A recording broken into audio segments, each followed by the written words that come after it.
अग्नी प्रज्वलित झाल्यानंतर आपल्याला फक्त 2 आहुती द्यायच्या आहेत. आता आपण सूर्यास्ताचं अग्निहोत्र करत आहोत.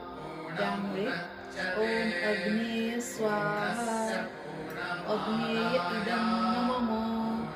ओम प्रजापतये स्वाहा प्रजापतये इदं नमः.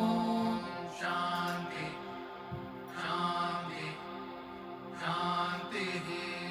ओम पूर्णमदं पूर्णमदः पूर्णात् पूर्णमुदच्यते पूर्णस्य पूर्णमादाय पूर्णमेवावशिष्यते. ओम शांती शांती शांती शांती भवतु. अशा प्रकारे आपलं हे अग्निहोत्र संपन्न झालेलं आहे. आता हा अग्नी शांत होई